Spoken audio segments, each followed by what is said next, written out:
everyone, and welcome to the Dulux Tea Break. And I've been looking forward to this one for some time, actually, because we've already, it was a couple of days back, actually, I think, had a really good discussion with Stephen Fleming, who's going to be with us on the panel, the expert panel, and Brendon McCullum as well. And we're talking the greatest cricketer of all time. So shall I just table it? Because I don't think there's I just don't think there's any argument, really. In fact, this person is my greatest sports person, let alone cricketer, just greatest sports person of all time, because no one has dominated their sport to the degree that this bloke dominated his particular sport, and that is Sir Don Bradman. Average of 99, over 50-odd test matches. No one's got close to that. Total dominance. No argument for me, Rick. I think he's the greatest. He's the greatest batsman of absolutely of all time. Yeah, 100% greatest batsman so far, better than anyone else statistically. That yes, he's the greatest batsman to ever play the game. But he's not the greatest player of cricket. All right, okay, here we go then. So the greatest player of cricket to me is someone who can do all facets, all aspects. So I know there's going to be some debate, so I'm not going to give you a couple of names that I sort of toy around with, but I think the greatest player of the game of all time is Jack Cullis. All right, okay, yeah, so very good bowler, would make a team as a bowler, would make South African side as a bowler? Quite easy, I can say he has the batting record of Ricky Ponting and the bowling record of Brett Lee, to give you a little bit of comparison of where he sits on the levels. Did you just read my sheet then? Well, I didn't, but I've sat on this for some time because this argument with some Australians, Mike Hussey, if you're watching, goes on for days. But for me, to be able to do both bat and bowl in tests and ODIs, longevity, and have the sheer weight of numbers is just quite phenomenal. Before I counter that, Your Honour, I'll throw it over to Brendon and see what he has in mind and whether he's got something else to table. Well, what about the most winningest cricketer? Is that what it's all about? The impact that they make, and someone who changed the complete makeup of what their particular skill set was. Influence on the game of cricket. In which case, where does Adam Gilchrist sit on that? He's got a winning percentage over 96 test matches of 76. He's won 73 out of his 96 test matches, and he changed what wicket-keeper batsman's role in the team was. So where does he sit amongst that? Yeah, it's a nice point, actually. He sits very high.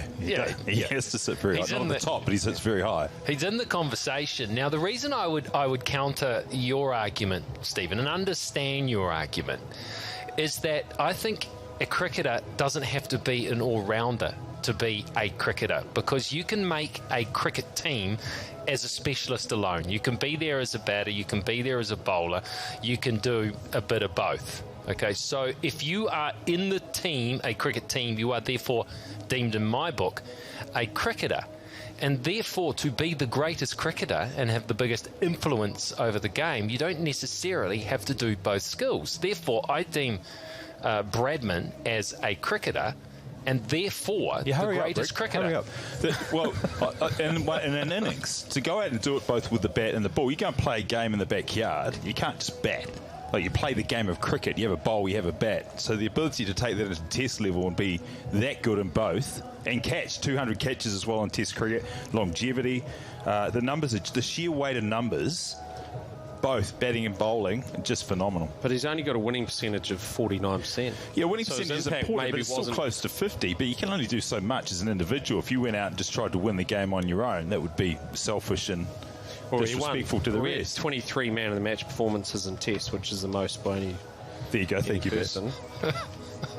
I'll just throw one out. Have you got any support from some viewers? Well, I've got some support from Jamie. Steve from London are the two best players, I think, of all time. Well, you got to throw on your rationale. Why not Sobers then? Because Steve from London says the greatest of all time is Sobers. Yeah, and it's good, Steve. The only reason, and their numbers are very, very similar. Average-wise, 57.8. Cullis was 55. The only thing that puts Cullis ahead is that he had a one-day record. Now, Sobers never had that opportunity, so that's the grey area. But Cullis, for longevity for me, to be able to do that for so long. Now, Sobers had the ability to bowl spin, bowl seam, and do everything. So it would be a pretty good argument. If you came at me with that, Rick, then I would probably have to bow down. But just with a batter, it's probably a little bit flimsy. Well, Jay from Whanganui says Tendulkar, and that's not a bad one to table because Tendulkar, dominant and amazing record over the other each, one-dayers and Test cricket as well.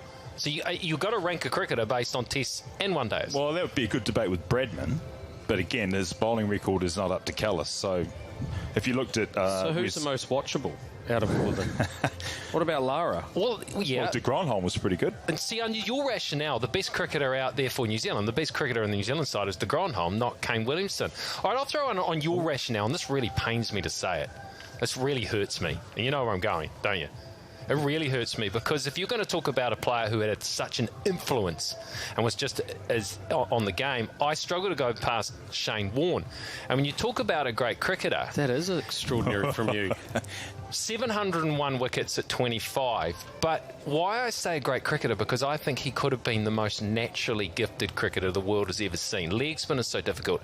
Here is a bogan from St Kilda, all right, who really wanted to be an AFL player, let's face it. He's disappointed that he had to turn to, Here's a chubby lad from St Kilda who wanted to play an athletic game, couldn't do it, masters the hardest skill in the game. Not only that, turns himself into a very good batter and contributed many times. And how good a slip fielder was he?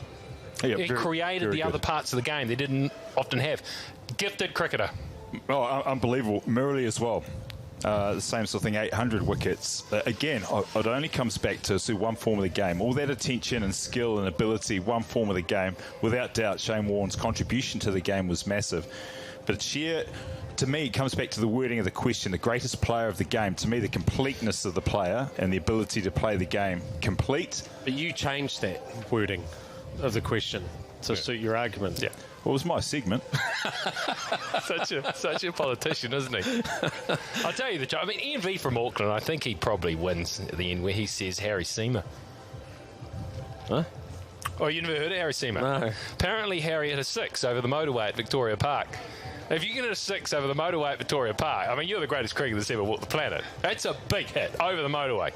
What I can tell you, Rick, is that the numbers on this sheet are phenomenal. Yeah. All of these players are absolutely phenomenal. The contribution to the game is what's driven it forward. But the sheer weight of numbers of Callis and the ability of Sobers to play the complete game get a nod from me. But the impact, as you say, and the ability of Warne and Murley and Ponting and Gilchrist to keep moving the game forward. And both of them as well, colourful characters, just magnificent. Their influences on the game of cricket. Just a quick one before we go. Okay, New Zealand's greatest cricketer then? Oh, Sir Richard. Sir Richard. And he falls into the doing both category as well, so great player. Yeah. Okay, we've got 30 seconds before we go to break. Who wins the match then from here? This test match